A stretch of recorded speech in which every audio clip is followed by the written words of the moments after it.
Et salut à tous, j'espère que vous allez très bien. On se retrouve donc aujourd'hui pour la première vidéo débrief de cette saison 2024 du MotoGP sur le circuit du Qatar. J'avais extrêmement hâte. On va donc se faire un rapide point de vue de la FP1 et notre débrief complet de la practice. Mais juste avant, cette vidéo est donc sponsorisée par NordVPN qui va vous permettre par exemple d'avoir accès au catalogue des plateformes de streaming uniquement disponibles dans d'autres pays ou encore de pouvoir regarder de nombreux sports mécaniques en vous localisant en Belgique ou en Suisse. Et regardez, si jamais vous êtes intéressé, c'est vraiment très simple d'utilisation.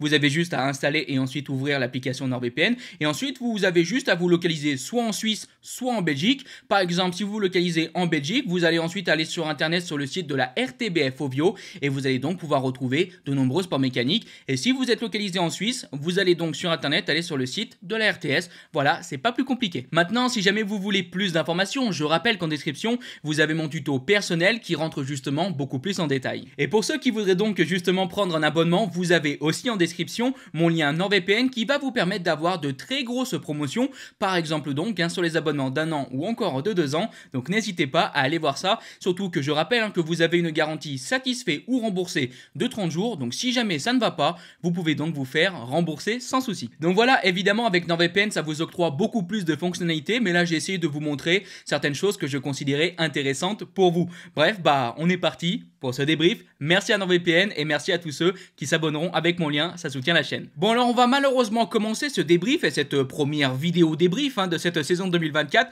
par une mauvaise nouvelle, une déception et je vais un petit peu râler. Alors je vais tout de suite vous expliquer ce qu'il s'est passé. Si vous vous rappelez bien, on a eu donc un nouveau format dans cette catégorie MotoGP et maintenant dans les séances d'essai, il n'y a plus qu'une seule séance qui compte pour les places qualificatives en Q1 et en Q2, c'est la practice qui était donc avant la FP2, c'est donc tout simplement la séance de l'après-midi de la journée du vendredi. Sauf qu'on a eu un petit problème aujourd'hui au Qatar, et c'est tout simplement la pluie. Et ça faisait donc très longtemps qu'il n'y avait pas eu de la pluie sur ce circuit. Je crois qu'on a parlé de 2017 en qualification ou encore en 2009 quand la course avait été retardée. Mais bref, c'est vrai que la majorité des pilotes n'ont pas vraiment l'habitude d'avoir de la pluie sur le circuit du Qatar. Et on a senti que la direction de course a un petit peu paniqué. On a tout de suite donc fait une grande réunion pour savoir s'il fallait donc maintenir la séance de l'après-midi du vendredi, la practice, comme étant une séance qualificative. Et on a donc décidé avec les pilotes, et je tiens bien à le dire, ce sont les pilotes qui ont eu le dernier mot sur cette décision et qui ont donc décidé de retarder cette séance qualificative à demain matin, juste avant les qualifications, à la place donc de l'habituelle FP2, la FP2 qui se retrouve donc à la place de cette séance qualificative, entre guillemets donc cet après-midi. Et apparemment, 60% des pilotes ont décidé de retarder cette séance qualificative entre guillemets contre 40% qui eux auraient donc bien voulu avoir cette séance qualificative malgré les conditions mouillées et malgré entre guillemets la pluie. Alors du coup, comme je vous l'ai dit, on est donc à la première journée de cette saison 2024 et c'est déjà le bazar. On a donc déjà des pilotes qui sont pas vraiment contents des décisions qui ont été prises. Par exemple, Johan Zarco, on le sait évidemment, quand il y a de la pluie, ça permet de regrouper un petit peu les pilotes, ça permet de lisser le niveau des différentes motos. Et par exemple, Johan Zarco, lui c'était un coup possiblement sur sa Honda pour aller directement en Q2 et malheureusement en retardant donc cette séance qualificative à demain qui devrait être normalement une séance sur le sec, et Johan Zarco a techniquement moins de chances de passer directement en Q2 et lui il est évidemment pas content qu'on retarde cette séance. Alors on sent clairement de la déception et j'ai envie de vous dire qu'on sent surtout de la frustration. Moi je suis frustré et on arrive là aux limites de ce nouveau système. C'est vrai que ce nouveau système de week-end il est très intéressant d'avoir uniquement une seule séance qui est importante donc pour les qualifications. C'est vrai que c'est bien comparé à avant où je vous rappelle qu'on avait les 3 séances qui marchaient pour la qualification, la FP1, la FP2 et la FP3. Là du coup on est aux limitations de ce nouveau système. Avec une seule séance on se retrouve à bidouiller parce que les conditions sont compliquées, on ne sait pas trop comment ça va se passer pour la sécurité des pilotes, on préfère retarder à demain, mais il faut pas oublier aussi quelque chose, c'est que demain on va avoir une journée pour le MotoGP ultra chargé parce que dès le matin on va donc avoir cette séance pour la qualif, cette séance qui va donc maintenant faire 45 minutes. Ensuite on a donc la qualification, la Q1, la Q2 et l'après-midi il faut pas oublier qu'on a quoi? On a la course sprint. Donc ça fait quand même beaucoup pour une seule journée de reprise du MotoGP pour les différents pilotes. Bref, là encore une fois on vient de commencer l'année et malheureusement le MotoGP ne brille pas réellement par son fonctionnement général. Donc pour conclure évidemment je suis aussi extrêmement frustré frustré parce que on attend ça, on attend ce début de saison comme des petits fous. J'avais extrêmement hâte de voir cette première séance qui allait compter pour la qualif, on allait avoir de très très belles attaques. J'avais hâte de voir le premier véritable top 10 qui allait donc être directement qualifié en Q2 et je suis frustré que cette séance soit retardée. Mais bon, c'est comme ça, il faut encore pas oublier, et je le répète, que ce sont les pilotes qui ont pris la décision.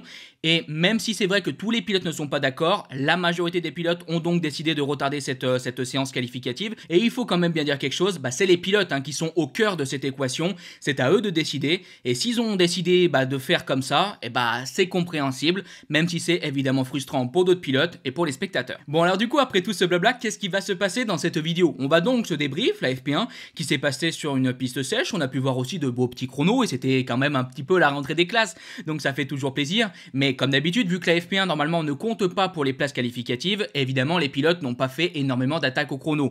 On aurait dû retrouver ça donc lors de cette deuxième séance d'essai. Malheureusement, ça ne sera pas le cas, je pense que vous l'avez compris, mais cette séance d'essai est quand même là. Maintenant, elle s'appelle donc FP2 et on a pu voir quand même les pilotes rouler sur sur des conditions mouillées.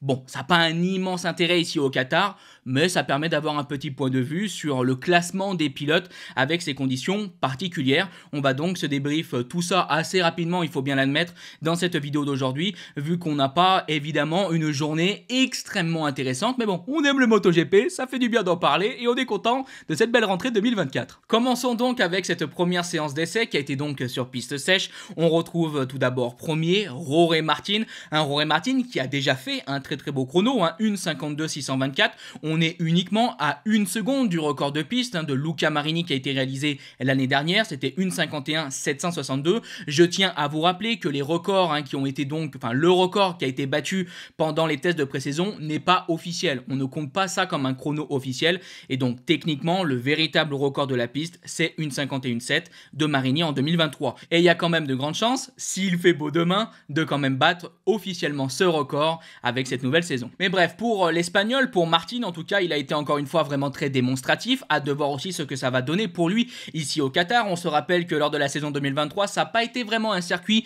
qui lui a vraiment réussi. Alors on se rappelle évidemment de la course du dimanche, mais ça avait été aussi compliqué pendant les essais. Là, après cette FP1, en tout cas, il semble rapide. Pour les autres pilotes Ducati, on retrouve ensuite deuxième pilote Ducati au classement, Marc Marquez, classé 4e, qui a été aussi très rapide, 1:52.8. On a encore des chronos qui sont extrêmement serrés. On a 597 millièmes qui séparent le premier du 10e. Bon, ça maintenant vous êtes quand même assez habitués. Cette catégorie MotoGP est extrêmement resserrée.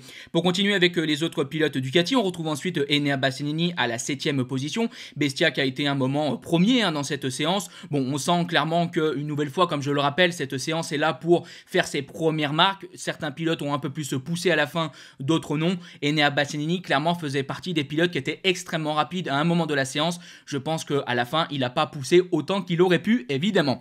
On retrouve ensuite Fabio Di Giannantonio, qui a été aussi un moment dans le top 3, si je ne me trompe pas. On continue de voir un Fabio Di Giannantonio très intéressant. C'est vrai que c'était un petit peu l'interrogation de ce début de saison 2024. Qu'est-ce qu'allait donner Fabio Di Giannantonio lors de la saison 2023? Lors de la majorité de la saison 2023, on a vu un Fabio Di Giannantonio vraiment à l'écart. Ensuite, il a explosé dans cette fin de saison et on pouvait se poser des questions. Est-ce qu'en 2024, de nouveau, il va être en difficulté? Non, encore une fois, après des tests de pré-saison très intéressants, Fabio Di Giannantonio était aussi rapide lors de cette FP1. Bon, maintenant, je continue de rappeler que ce n'est que la première séance d'essai. On est content parce que c'est le retour du MotoGP, mais ça ne veut pas non plus tout dire, vous l'imaginez bien. On retrouve ensuite, en tout cas, 10e Francesco Bagnaia qui a vécu une séance d'essai à l'image de celle de 2023. Un Pecco qui a été un long moment 17e, assez loin au sein du classement, possiblement donc en difficulté. Maintenant, on se rappelle qu'en 2023, il a souvent vécu ce genre de moment, un petit peu plus loin le vendredi, puis ensuite, il arrivait très bien à claquer les chronos le samedi et le dimanche, donc on n'est pas inquiet évidemment pour Pecco qui commence à mon avis la saison tranquillement, et puis voilà, il est en tout cas dans le top 10, donc tout va bien quand même pour l'Italien. On retrouve ensuite 11e Alex Marquez qui continue aussi d'être assez intéressant. Bon, maintenant il n'y a pas énormément de choses à dire sur le pilote espagnol, j'espère en tout cas qu'il pourra briller et nous montrer de très belles choses. On retrouve par contre encore une fois un pilote assez en difficulté, et c'est vrai que lui c'est peut-être un petit peu plus démonstratif de ce qu'on pourrait imaginer cette saison, c'est Marco Bezzecchi à la 18e position, lui qui s'est pas mal plaint lors des tests à Sepang. Après, lors des tests au Qatar, apparemment ça allait un petit peu mieux, mais là en tout cas, lors de cette première séance d'essai, on retrouve un Bezzecchi qui semble en difficulté, un Bezzecchi qui est quand même à 1 seconde du chrono du premier de Jorge Martin. Marco Bezzecchi qui a donc déclaré qu'il avait du mal à s'adapter à cette GP23 et on voit que pour l'instant, voilà, il continue un petit peu de ramer avec cette nouvelle moto. Dernier pilote Ducati qui marque donc son retour, c'est Franco Morbidelli, 22e. Alors lui, je rappelle qu'il a la GP24, il est donc dernier pilote de ce classement. Je sais que certains vont se moquer, je sais que certains vont le critiquer, à tort ou à raison. On verra bien ce qui se passera au cours de cette saison, mais on voit clairement que pour l'instant, Morbidelli, il va lui falloir du temps. Il va falloir du temps pour s'adapter, mais aussi pour se remettre. On sait que sa place est déjà en jeu, il a déjà une épée de Damoclès au-dessus de la tête avec donc l'arrivée de Fermin Aldeguer l'année prochaine. On sait qu'évidemment, il va peut-être falloir du temps pour s'adapter à cette nouvelle moto. Lui qui vient d'une Yamaha, c'est vraiment une moto, la Ducati, cette Ducati, une moto totalement différente de la Yamaha.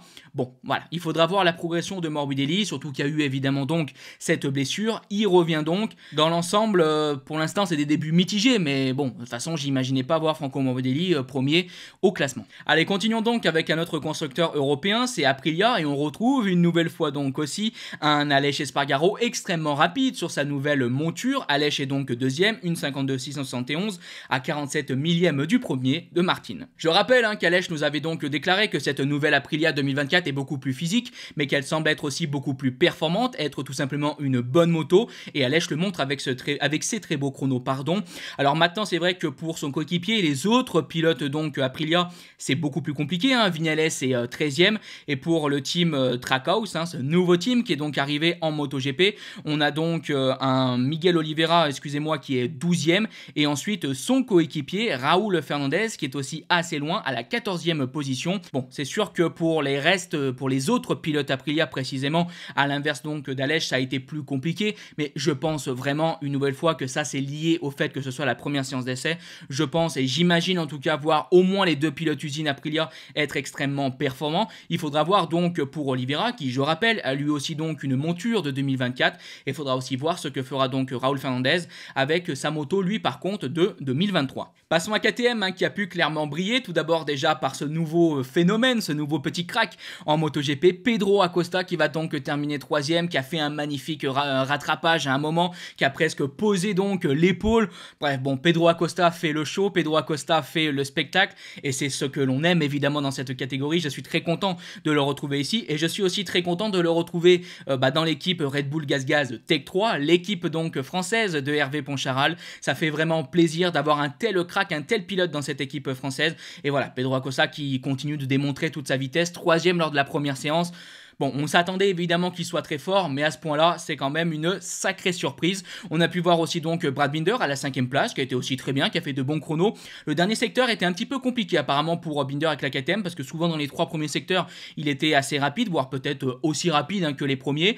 Et ça a été un peu plus difficile dans ce dernier secteur, mais voilà, dans l'ensemble, on voit un Binder vraiment très performant. On a un autre pilote KTM dans le top 10, c'est Jack Miller à la 9e place, qui aussi, lui, essaie de sauver un peu sa place chez KTM. En tout cas, ça nous donne l'impression qu'il a besoin de sauver sa place. On sait que sûrement l'année prochaine, peut-être que KTM pourrait viser d'autres pilotes, même s'il continue de déclarer que pour l'instant, on est très content avec les pilotes que l'on a. Dernier pilote donc KTM, c'est Augusto Fernandez, le coéquipier de Pedro Acosta, à la 20e position.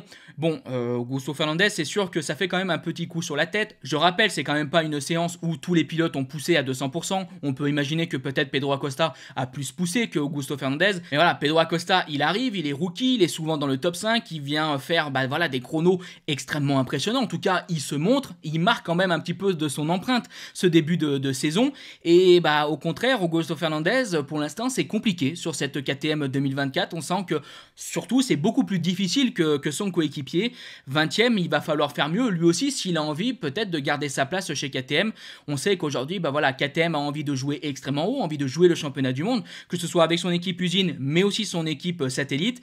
Et bon, Augusto Fernandez est assez loin. Maintenant, il a montré quand même de très belles choses l'année dernière. J'espère qu'Augusto Fernandez pourra faire mieux et continuer de progresser au cours de cette saison. Allez, maintenant parlons un petit peu de Honda, parce qu'on a pu voir donc un pilote Honda dans le top 10 à la 6e position, tout proche du top 5, et c'est Johann Zarco. Voilà, j'ai le petit sourire, je suis bien content. Bon, encore une fois, c'est classé en 5 la première séance d'essai, je me répète 100 000 fois, mais je suis content quand même. Voilà, je suis content quand même de voir Johann Zarco 6e. De toute façon, il nous l'avait déclaré, il peut jouer le top 10, et on le voit clairement, Johann Zarco est pour l'instant performant, et pour moi, selon moi, est l'un des meilleurs pilotes Honda de ce début de saison, avec donc, en comptant donc les tests hivernaux, on voit un Johann Zarco vraiment très très rapide, et c'est pour ça sûrement qu'il était très déçu de ne pas avoir cette deuxième séance qui compte donc pour les places qualificatives, parce qu'avec ces conditions un petit peu mouillées, donc pluvieuses, on aurait peut-être pu voir un Johann Zarco vraiment faire quelque chose de très grand. Bon, on verra bien ce qui se passera demain. En tout cas, sur le sec, il a été 6e, il a très bien roulé, il est le premier pilote Honda, et ça donne clairement le sourire. Pour donc les autres pilotes Honda, on est beaucoup plus loin. 16e, on retrouve donc Joan Mir, 17e, Luca Marini, et pour terminer, c'est donc 21e, Takahaki Nakagami, avant-dernier pilote de ce classement. Bon, pour les autres pilotes Honda, il faut bien admettre qu'on est loin, mais bon, on a déjà eu Zarco qui a brillé avec cette machine, c'est déjà bien. Bon, alors par contre, pour l'autre constructeur japonais, Yamaha, c'est sûr que là, on n'a pas trop brillé au classement. Alex Rins est meilleur pilote Yamaha à la 15e place, et Fabio Quartararo est 19e. On est loin, voilà, on est loin, c'est que la FP1, faudra voir ce qui va se passer. J'ose imaginer quand même qu'on pourrait être capable de jouer le top 10 chez Yamaha, en tout cas je l'espère, je croise les doigts. Donc j'ai hâte d'être du coup demain matin pour voir ce qui va se passer, vraiment quand tous ces pilotes vont se mettre à 100% pour attaquer le chrono. C'est là qu'on va avoir un réel classement des premières performances donc des différents pilotes. Là, je le rappelle, c'est que la FP1, c'est clairement biaisé. Et pour terminer, voici donc très rapidement le classement de cette deuxième séance d'essai avec des conditions donc mouillées. On retrouve Marc Marquez en tête, ensuite on retrouve 4 KTM dans le top 5, de la 2e à la 5e position. Bon, voilà, je sais pas trop ce qu'il faut analyser ou entre guillemets lire de ce classement, mais voilà, première séance sur le mouillé, c'est donc ça, le classement. Donc voilà, pour moi, on arrive donc à la fin de cette vidéo, de cette journée assez particulière. Oui, il y a un petit peu de déception, évidemment qu'il y a de la frustration de ne pas avoir eu cette séance qualificative, donc pour évidemment la Q1 et la Q2, mais bon, on va pas commencer déjà à s'énerver, à gueuler, et ci et ça, on va essayer d'entrevoir ce début de saison 2024 avec un grand sourire, et même si oui, c'était pas les séances précisément, la journée la plus intéressante du monde, ça fait plaisir évidemment de retrouver le MotoGP, et j'espère que vous avez quand même passé un bon moment avec moi. En tout cas, si cette vidéo vous a plu, n'hésitez pas à la liker, partager, commenter. On se donne donc rendez-vous demain en live sur la chaîne Twitch. Encore une fois, le lien est en description. On se retrouvera donc normalement, je pense, pour la qualification et aussi la course sprint. Et puis, voilà. Sinon, on aura aussi évidemment le débrief le soir aux alentours de 20 h, je suppose. Bref, je vous dis bye bye les potes. Ciao.